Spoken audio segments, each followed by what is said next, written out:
ونسلم على رسوله الكريم أما بعد.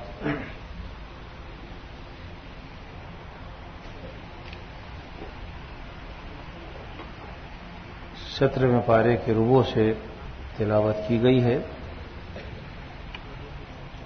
جیسا کہ آپ جانتے ہیں کہ حضرت ابراہیم علیہ الصلوۃ والسلام کی قوم، ان کے والد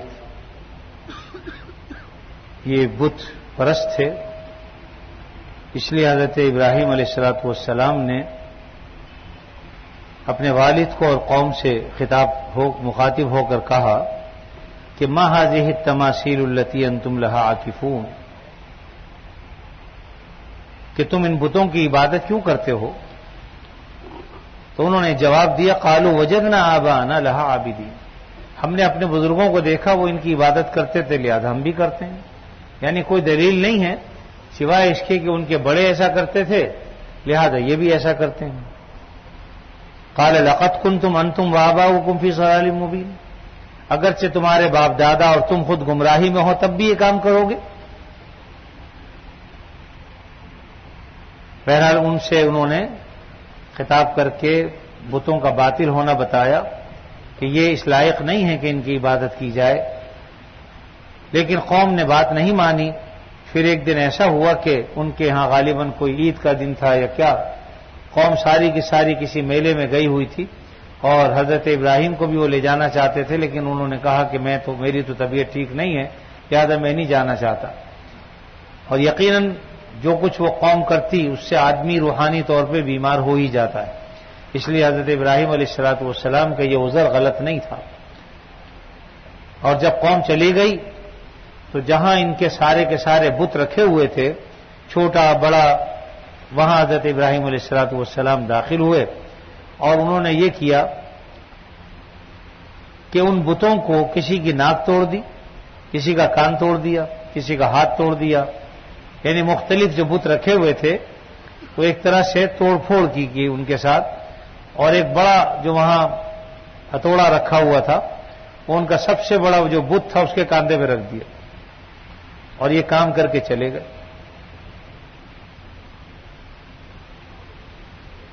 جب یہ لوگ واپس آئے تو انہوں نے دیکھا کہ ان کے تو بتوں کا کام ہوا ہوا ہے.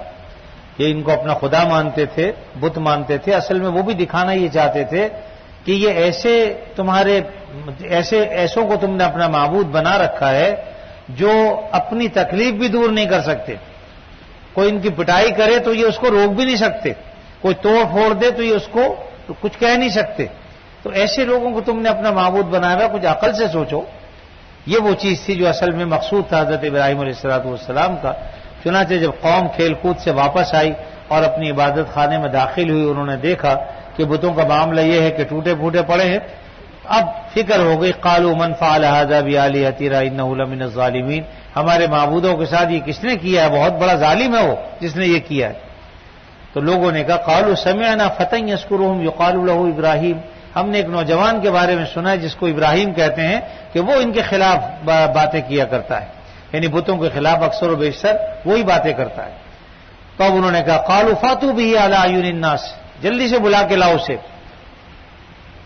قالوا انت فعلت هذا بآلهتنا یا ابراہیم، جب ابراہیم علیہ السلام آ گئے تو کہا کہ ابراہیم کیا تو نے ہمارے معبودوں کے ساتھ ایسا کیا؟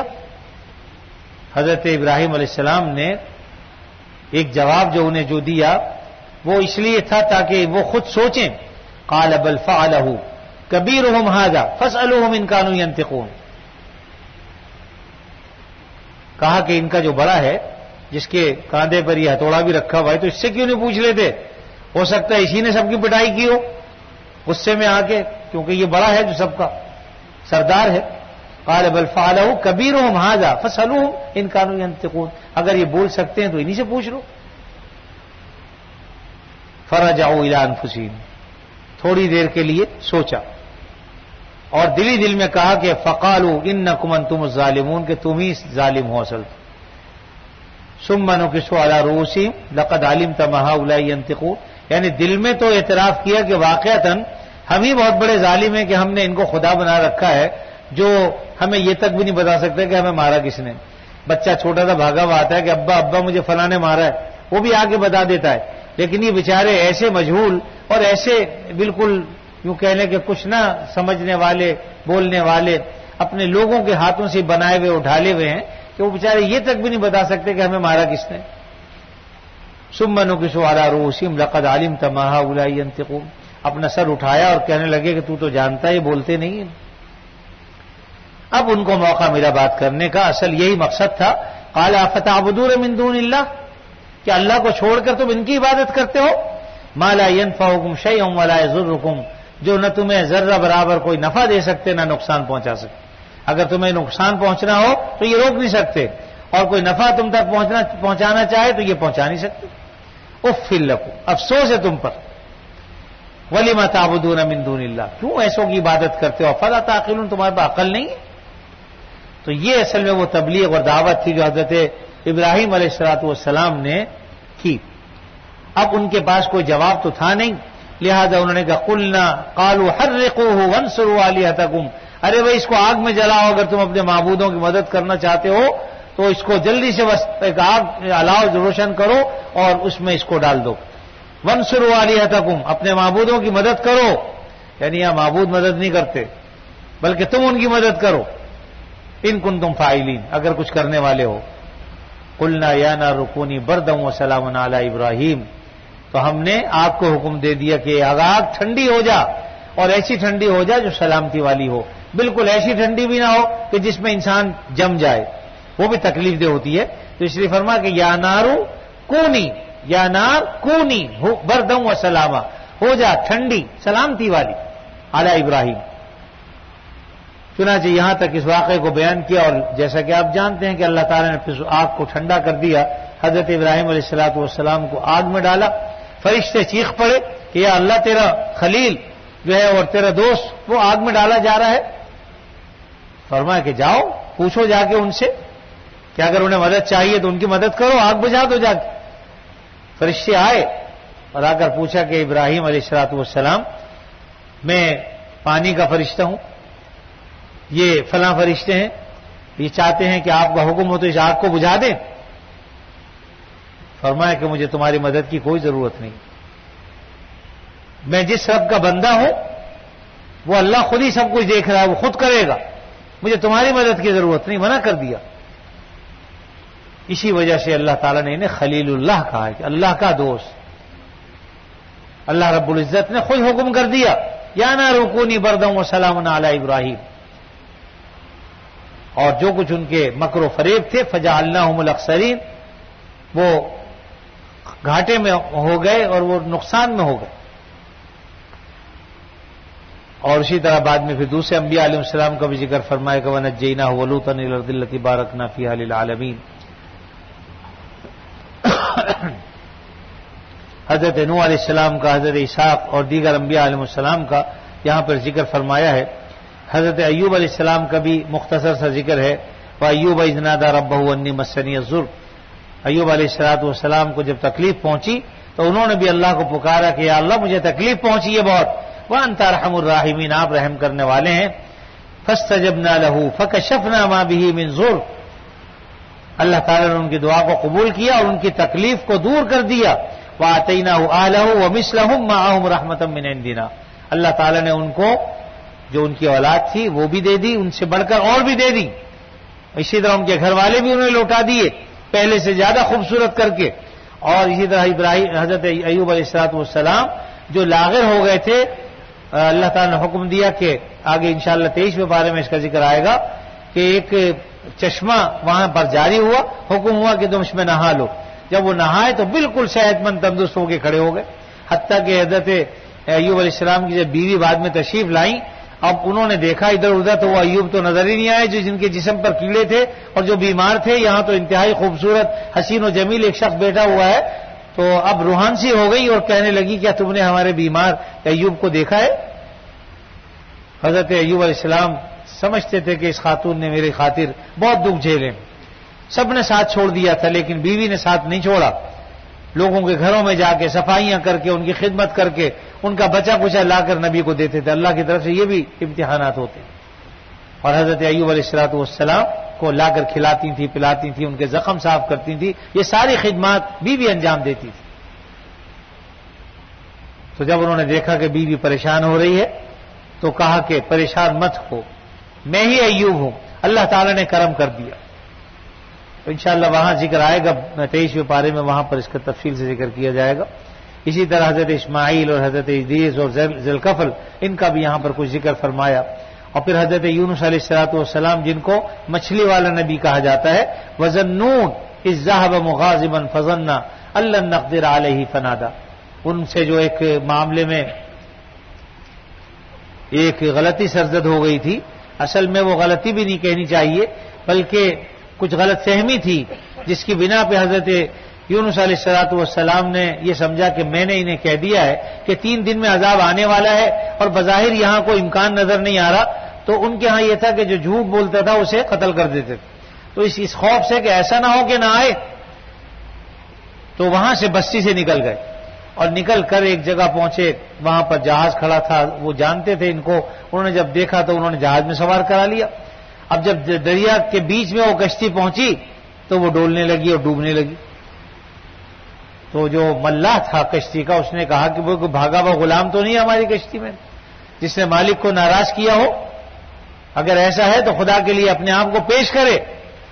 حضرت یونس علیہ الصلوۃ والسلام سمجھتے تھے اس بات کو کہ میں ہی اپنے رب سے اور اپنی اس بستی سے بھاگ کر یہاں آیا ہوں، لہذا انہوں نے اپنے آپ کو پیش کر دیا کہ میں ہی ہوں۔ انہوں نے کہا کہ نہیں، ہم آپ سے تو کہہ ہی نہیں رہے، ہماری مراد تو کوئی اور ہے، آپ تو ہمارے بڑے ہیں۔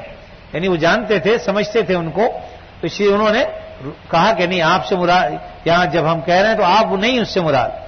لیکن پھر جب کوئی بھی نہ اٹھا اور بدستور وہ کشتی طوفان میں رہی تو پھر قرعہ ڈالا گیا۔ پہلی دفعہ قرعہ میں حضرت یونس کا نام نکلا، دوبارہ ڈالا، پھر ان کا نام نکلا، پھر تیسرا ڈالا، پھر اس کا نام نکلا، ان کا نام نکلا، یہاں تک کہ حضرت یونس علیہ الصلوۃ والسلام نے فرمایا کہ بھائی اب مجھے دریا میں ڈال دو۔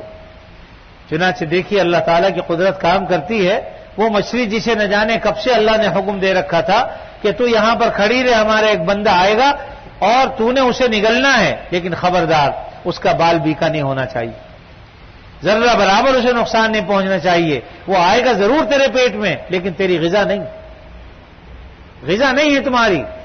چنانچہ کشتی والوں نے بادل ناخواستہ حضرت یونس علیہ الصلوۃ والسلام کو دریا میں ڈال دیا، اور جیسے ہی پہنچے کشتی کے پیٹ منہ میں چلے گئے، مچھلی کے منہ میں چلے گئے سیدھے، اور وہ مچھلی انہیں لے کر تہ در تہ اندھیروں میں نیچے چلی گئی۔ اب کہاں گئی، کتنی دور گئی، اللہ تعالیٰ ہی جانتے ہیں، لیکن اتنی بات ہے کہ جو سنگریزے تھے وہاں پر، جب وہ مچھلی وہاں پہنچی ہے، حضرت یونس علیہ الصلوۃ والسلام کے کانوں میں تہ در تہ اندھیروں میں، اندھیرے در اندھیروں میں اللہ تعالیٰ کی تسبیح کی آواز آئی، سبوح قدوس ربنا ورب الملائکۃ والروح، یعنی جو سنگریزے تھے، پتھر تھے، وہ تسبیح کر رہے تھے۔ بس پھر اس وقت اللہ رب العزت کو حضرت یونس علیہ الصلوۃ والسلام نے پکارا، یہاں اللہ تعالیٰ نے اس کا ذکر فرمایا، وَظَنُّونِ إِذ ذَّهَبَ مُغَاضِبًا فَظَنَّ أَن لَّن نَّقْدِرَ عَلَيْهِ فَنَادَىٰ فِي الظُّلُمَاتِ، تو انہوں نے اندھیروں میں سے ہمیں پکارا، کیا پکارا کہ اللہ الہ الا انت سبحانک انی کنت من الظالمین۔ یہ آیت کریمہ ہے جسے سب لوگ جانتے بھی ہیں۔ اللہ تعالیٰ فرماتے ہیں کہ ہمیں حضرت یونس علیہ السلام نے مچھلی کا پیٹ کا اندھیرا، پھر دریا کا، پھر تہ تردے اندر 7 تہوں میں کہاں حضرت یونس علیہ الصلوۃ والسلام تھے، اس اندھیروں میں سے اللہ تعالیٰ نے ہمیں پکارا۔ آپ دیکھیے کہ اللہ تعالیٰ پکار کس طرح سنتے ہیں اپنے بندوں کو، چاہے نیچے تہ درتے چلے جائے، تحت الثری میں آدمی پہنچ جائے، لیکن وہاں بھی کوئی اللہ کو پکارتا ہے، اللہ تعالیٰ پکار سنتے ہیں۔ چنانچہ وہاں سے انہوں نے کہا اللہ الہ الا انت سبحانک، کیا اللہ آپ کے سوا کوئی الہ نہیں، آپ کی ذات پاک ہے تمام عیوب سے، انی کنت من الظالمین، میں ہی ظالم ہوں۔ تو اللہ فرما رہے ہیں فاستجبنا لہ، ہم نے ان کی دعا کو سن لیا، قبول کیا، ونجیناہ من الغم، اور جس غم میں وہ مبتلا تھے اس سے ہم نے نجات دے دی۔ اور آگے عجیب بات بتا دی، وَكَذَلِكَ نُنْجِي الْمُؤْمِنِينَ، اہل ایمان کو بھی ایسی نجات دیتے ہیں۔ مطلب یہ ہے کہ یہ خاص حضرت یونس کے ساتھ نہیں ہے، اگر کوئی بندہ صدق و اخلاص کے ساتھ اندھیروں میں اور تکلیفوں میں، پریشانیوں میں اسی طریقے سے ہمیں پکارے گا تو وَنَجَّيْنَاهُ مِنَ الْغَمِّ وَكَذَلِكَ نُنْجِي الْمُؤْمِنِينَ، کیا فرما دیا اللہ تعالیٰ نے کہ ہم اہل ایمان کو بھی ایسے نجات دے دیا کرتے ہیں۔ اللہ اکبر، وَكَذَلِكَ نُنْجِي الْمُؤْمِنِينَ۔ بس بات یہ ہے مانگنے والوں کی کمی، اللہ کے ہاں دینے کی کوئی کمی نہیں، مانگنے کی کمی، ہم اس طریقے سے مانگتے ہی نہیں، بلکہ سچی بات ہے ہمیں مانگنا آتا ہی نہیں، لیکن جیسا بھی آئے بات طلب کی ہے، آپ طلب سے تو مانگیے۔ طلب کیا ہوتی ہے؟ جب چوٹ لگی ہوئی ہو دل میں۔ ایک بزرگ بڑی اچھی بات کہہ رہے تھے، بعض لوگ کہتے ہیں کہ صاحب وہ ہمارے لیے آج خاص طور پہ دعا کیجئے، دل لگا کے کیجئے۔ کہا بھائی درد تیرے پیٹ میں ہے، ہائے ہائے میں کیوں کروں؟ جس کے پیٹ میں درد ہے وہ ہائے ہائے کرے گا تو اس کی ہائے ہائے سمجھ میں آتی ہے، لیکن جس کے پیٹ میں درد نہیں وہ ہائے ہائے کرے بھی تو ویسی آ تو نہیں کر سکتا نا۔ جس کے پیٹ میں درد ہے جیسی وہ کرے گا، تو جس کے ہے ہی نہیں پیٹ میں درد وہ ہائے بھی کرے تو کیا فائدہ؟ تو ایسی ہائے کرے کہ جب آدمی کو تکلیف ہو، بے چینی ہو، پریشانی ہو، تو اللہ تعالیٰ کو پکارے، پھر دیکھے کہ اللہ تعالیٰ پکار کیسے سنتا ہے۔ تو صدق و اخلاص کے ساتھ، یقین کامل کے ساتھ اللہ تعالیٰ کو پکارا جائے، اور کسی بھی تکلیف کے اندر یہ جو آیت کریمہ ہے لا الہ الا انت سبحانک انی کنت من الظالمین، اس کو پڑھتے رہنا چاہیے۔ بہت ہی عجیب و غریب کلمات ہیں، اور خاص طور پر انسان پر جب کوئی مصیبت آ جائے، پریشانی آ جائے اور جو ہے وہ تکلیف میں ہو تو اسے ضرور پڑھنا چاہیے۔ تو اللہ رب العزت نے یہاں پر انبیاء علیہ الصلوۃ والسلام کا بھی ذکر فرما دیا، اور پھر اس کے بعد اللہ رب العزت نے انسان کی تخلیق کا ذکر فرمایا ہے کہ ہم نے انسان کو من تراب، تراب مٹی سے پیدا کیا ہے، لیکن مٹی سے تو ظاہری طور پر پیدا کیا۔ اب آپ یہ دیکھیے کہ ہم کہلاتے ہیں کہ مٹی سے پیدا کیا، لیکن لگتا ایسا نہیں ہے کہ ہم مٹی سے نکلے ہوں۔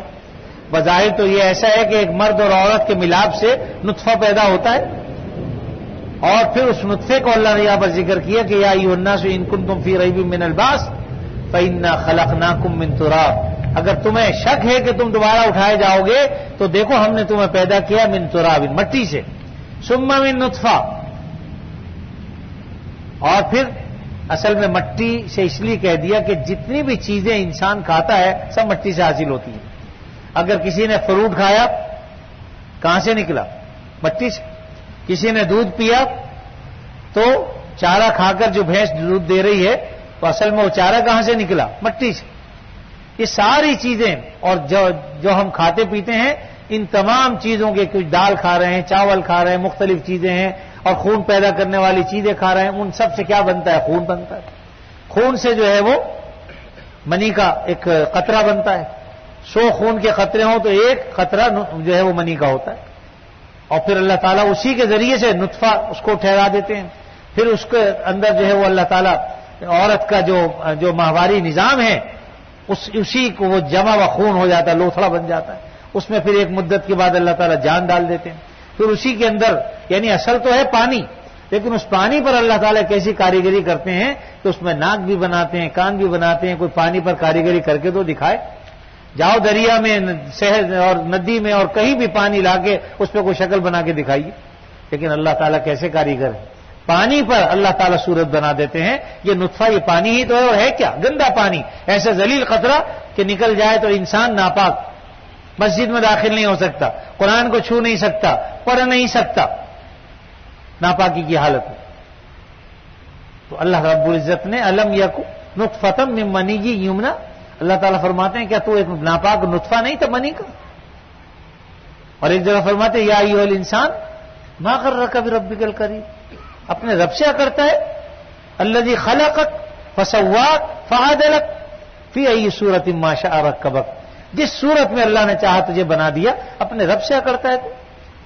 بعض لوگ غصے میں آ کے کہتے ہیں میں کسی کو نہیں مانتا، میں کسی کو رب نہیں مانتا، اللہ تعالیٰ معاف کرے۔ غصے میں آ کے کیا کر لو گے تم بھائی؟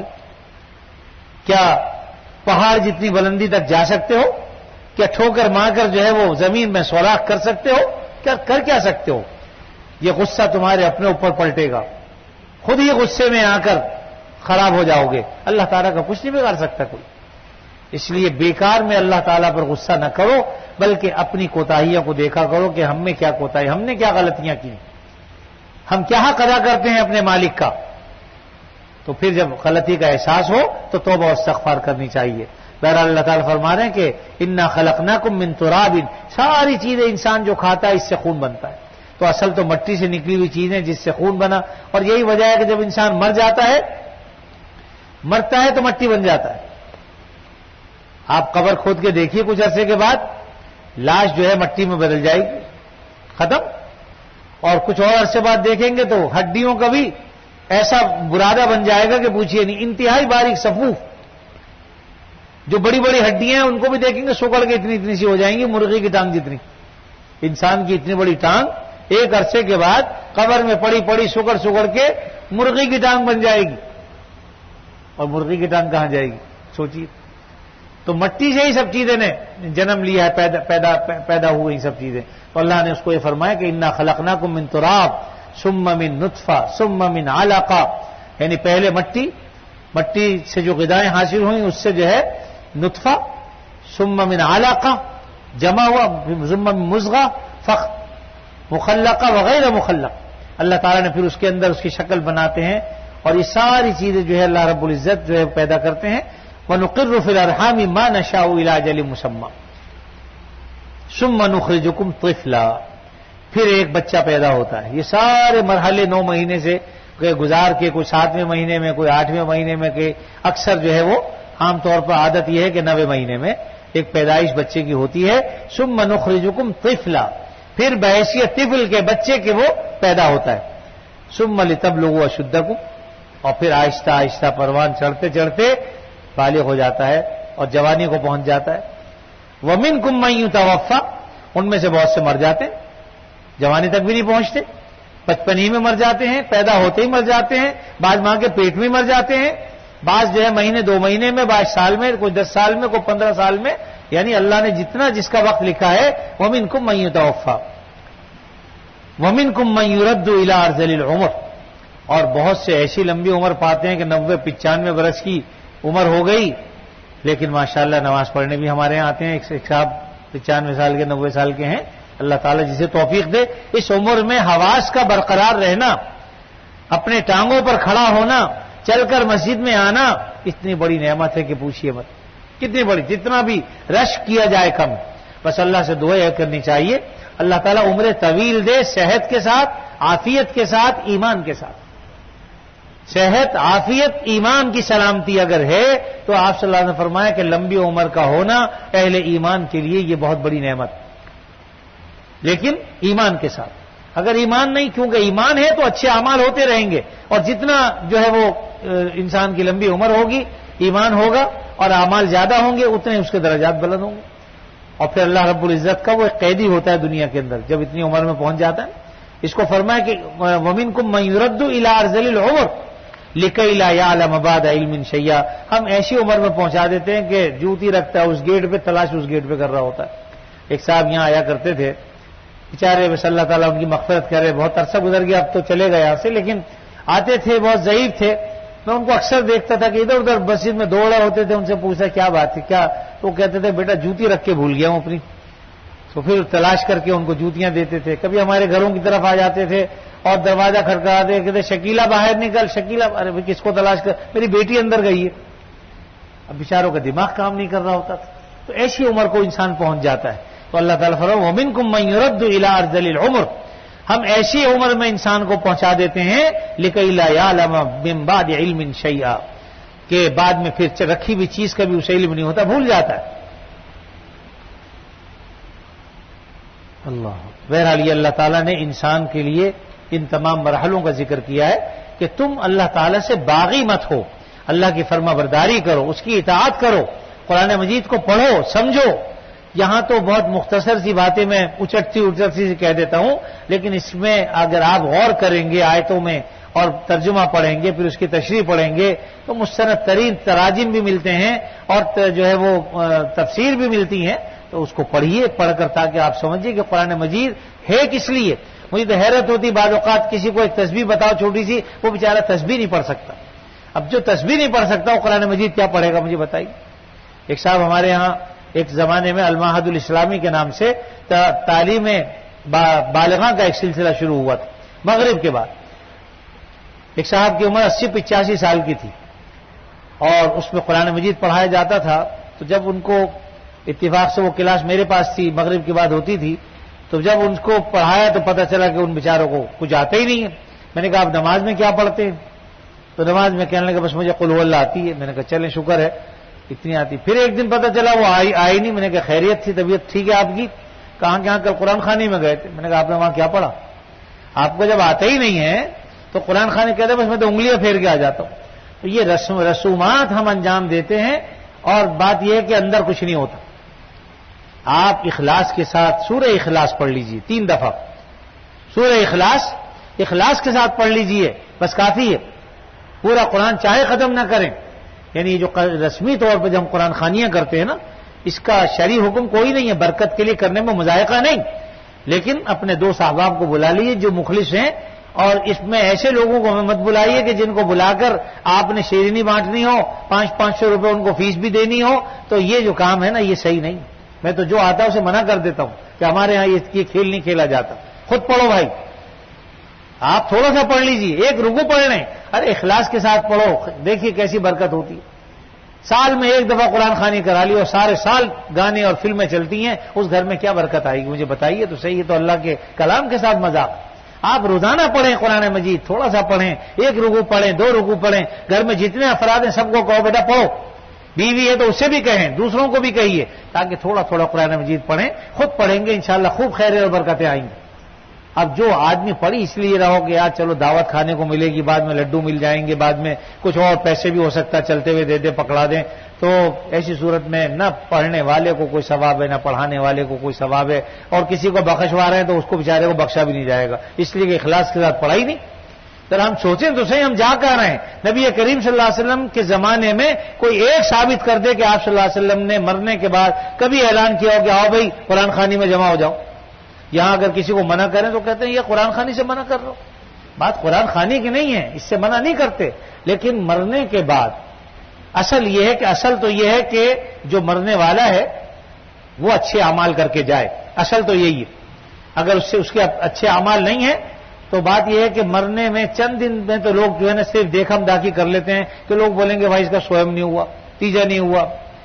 آنے والے بھی جو ہے وہ ڈیک بجاتے ہوئے آتے ہیں قرآن خوانی میں بالکل آخری وقت میں, بس شکل دکھانی ہے. اصل تو 9 بجے کا ٹائم ہے, 9 سے لے کے 10 بجے تک, تو 10 بجے آ رہے ہوتے ہیں, اور آپ اگر ان کی گاڑی میں آئیں تو باقاعدہ ڈیک بج رہا ہوتا ہے, اور آ کے بند کیا, آ کے یہاں پر بیٹھے, شکل دکھائی, اللہ اللہ خیر صلی اللہ. یہ سب رسمی کارروائیاں ہوتی ہیں, حقیقت سے ان کا کوئی تعلق نہیں ہے. حقیقت کون کرے گا؟ جو اس کا اپنا بیٹا ہے, جو اپنی اس کی بیوی ہے, اس کی ماں ہے, اس کا باپ ہے, اسی کو دکھ ہے, اسی کو تکلیف ہے, اور وہی کر بھی سکتا ہے. لہذا اللہ تعالیٰ نے ہمارے ذمے مشکلات رکھی نہیں ہیں, ہم خواہ اپنے آپ کو مشکل میں ڈالتے ہیں.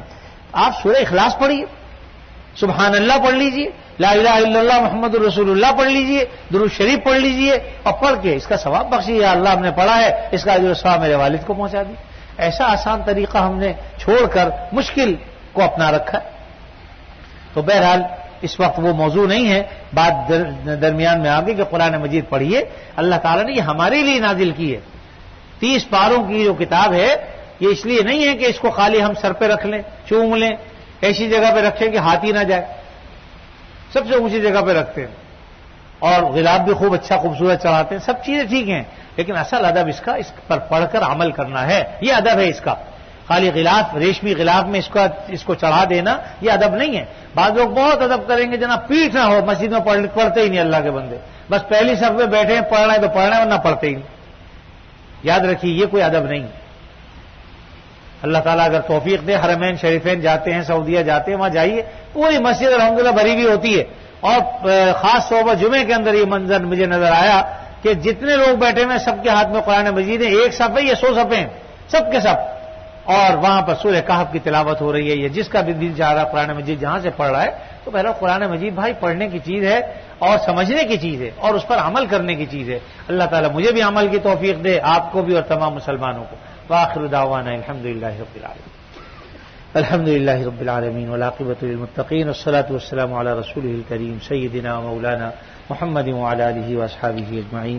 یا اللہ اپنے فضل خاص سے ہمارے گناہوں کو معاف فرما, ہمیں عافیت نصیب فرما, ہر شر سے فتنے سے اللہ ہماری حفاظت فرما. اے اللہ ہمارے بھائی جو بھی یہاں پر بیٹھے ہوئے ہیں اپنے فضل خاص سے اللہ سب کو یا اللہ قرآن مجید اچھے طریقے سے, عمدگی کے ساتھ, تجوید کے ساتھ, ترجمے کے ساتھ اور تفہیم کے ساتھ پڑھنے کی توفیق عطا فرما، اور اس کے تقاضوں پر ہم سب کو عمل کرنے کی توفیق عطا فرما۔ جو کوتاہیاں ہم سے ہو گئیں اللہ سے معاف فرما، ہمیں حقیقی ادب قرآن مجید کا، حدیث کا اے اللہ جو ہے وہ کرنے کی توفیق عطا فرما، حقیقی ادب نصیب فرما۔ اے اللہ بیماروں کو شفا عطا فرما، جو مقروض ہیں ان کے قرضوں کو ادا فرما، جو پریشان حال ہیں ان کی پریشانیوں کو دور فرما۔ جب تک زندہ رہیں آپ صلی اللہ علیہ وسلم کی تعلیمات پر دل و جان سے عمل کرنے کی ہمیں توفیق عطا فرما، اور ہم میں سے جس کسی کا جب کبھی وقت آخر آئے خاتمہ ایمان پر فرما۔ وصلی اللہ تعالی علی خیر خلقہ محمد وعلی آلہ واصحابہ اجمعین، آمین برحمتک یا ارحم الراحمین۔